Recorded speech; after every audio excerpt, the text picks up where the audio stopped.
Hello, everyone. Thank you for letting me spend some time with you. I do appreciate it. If you're listening to the audio only, you're missing the video of my new office.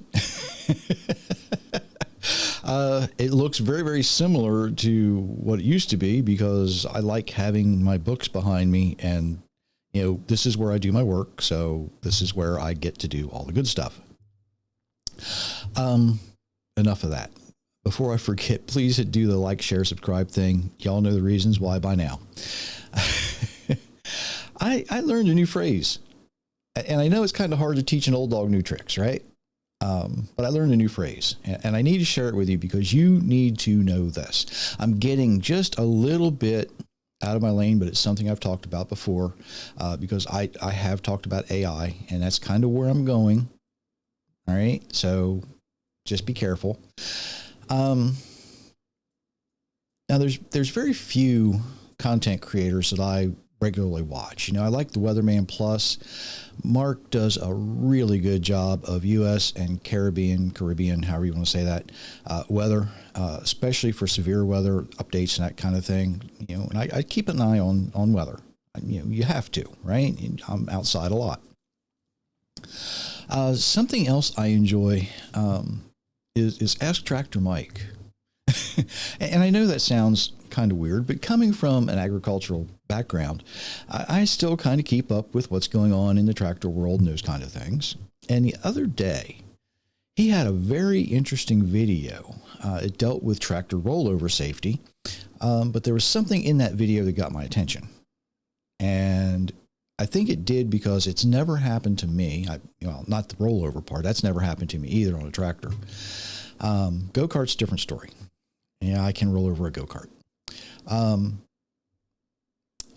One of his followers wrote him a letter and asked about tractor rollover safety because he had been researching this and he found that Grok and ChatGPT had given him two completely opposing or opposite responses. Now, I don't use AI a lot. You all know, if you're a regular listener, you know what I think about AI, right? It's just a really fast search engine that gives results in a summary instead of a list of websites. So I thought, I'm going to do some digging. I need to look into this. Now, in an article from August of last year, 2025, it's titled, Google AI ChatGPT Rarely Agree on Brand Recommendations. Now, these are two that are very similar, right?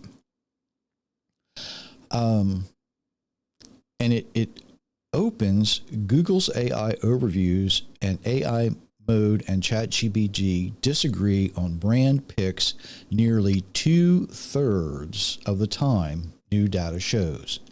This means that with all of the information that's available to both of these AIs, you should get the same response. But the majority of the time, they don't agree. Now, in October 2025, from the BBC, an article titled BBC finds that 45% of all AI queries produce erroneous answers. And this leads us to this new phrase that I learned, and it is called AI hallucinations. Let's think about this for a second. An artificial intelligence must be doing some really good drugs because it's hallucinating, right? Well, kind of. From Google, AI hallucinations are incorrect or misleading results that AI models generate. These errors can be caused by a variety of factors, including insufficient data training, incorrect assumptions made by the model, or bias in the data used to train the model. Wait a minute. Biased in the data to train the model? This stuff is admitting the things that I've been saying for a year, okay? All AI hallucinations can be a problem for AI systems that are used to make important decisions such as medical diagnosis or financial trading. Again, that was from Google. So how do these AI hallucinations affect someone who might be using AI to study the Bible? See, I'm bringing this back, right? I'm not out of my lane that far.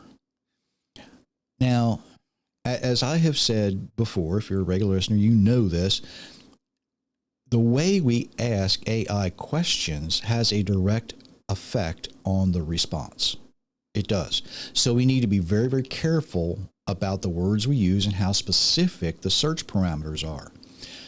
Now, this can be a real problem for pastors, rabbis, and even Muslim clerics if they use AI to generate messages or portions of their messages, or even just to look something up, because it may cause them to offer bad information. You know, for content creators, both religious and secular, the same thing is possible, right? Using AI without verifying the results may have the chance to mislead people, just like with Tractor Mike's letter, right? And when you have two opposite, not just opposite, completely opposite, both ends of the spectrum, like left, right, opposite, right? One, it comes from one AI, one it comes from the other. Which one do you believe? Well, you have to go ask the experts. But if you're not, maybe you're in a hurry, you just take the answer from the first one and don't research it any farther. Now, the Tractor Mike video talking about rollover accidents and tractor, that could be so misleading from AI. If this person would have just stopped it at one answer, it may have contributed to death. If he would have taken the wrong response from the wrong AI and did what it said, if he's attempting to prevent a tractor rollover, he's going to do just the opposite and it wind up with serious injury or death. Let's take it to other operations that could cause AI to, diagnose something, an ailment. People today, they'll get on the internet, they'll research, they'll ask Grok or ChatGPT or Google or somebody, how do I fix this ailment? Well, if that AI gives you the wrong response, you take the wrong medicine, maybe it's telling you to take a medicine that may have very, very bad counteractions with something else you're taking. What's that going to do for you? That you're either going to wind up really, really, really sick or dead, right? What about financial information? You ask AI something and it says, oh, do this. Are you going to risk your money based on a hallucination from an artificial intelligence model? Think about these things. And I'm going to say the same thing that a lot of professionals will say. Get the second opinion. Verify the results. Verify the results. Don't be satisfied. If you go to the doctor and the doctor says, you have 6 months to live, you're going to go find a different doctor that might tell you have 7 months to live, might tell you have more. Might tell you that that first doctor didn't know what he's talking about. You're going to live for another 50 years. But even Paul writes in Galatians 1:8, even if we or an angel from heaven should preach a gospel contrary to what you know is right, let them be cursed. Even Paul's saying, look, even an angel from heaven can be wrong. That's kind of hard to believe, but Paul says, look, if he's telling you something isn't right, don't follow it. Don't follow it. Verify. Real estate. You know, the three most important things in real estate are location, location, location. Everybody knows that. What I'm telling you today is that if you use AI, there are three very important rules you need to follow. Verify, verify, verify. Even what I'm telling you, verify, verify, verify. Using AI to study the Bible can be useful. It can help summarize some information. But AI should not be the ultimate authority you use to satisfy an answer for your inquiry. That authority, if you're looking up Bible questions, the final authority should be reserved for the Creator. And you don't achieve that through AI. You achieve that through prayer and discernment. Now, can AI help you do some discernment? Yes. Can it lead you on a path to say, you need to follow this word, you need to summarize this, you need to look at that? Yes, it can.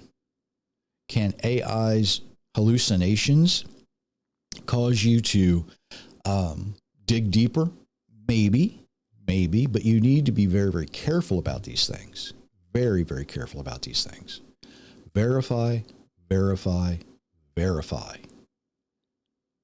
Verify, verify, verify. The ultimate authority should be our Creator. And you get his response not by searching AI, but through prayer, meditation, and discernment. Something to think about until next time. Something else to think about until next time.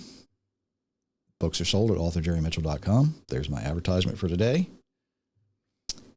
So, until next time, I wish you many, many blessings, everyone. I hope you're surviving the weather wherever you are. We're getting over a cold snap. Be safe. And many, many blessings, everyone.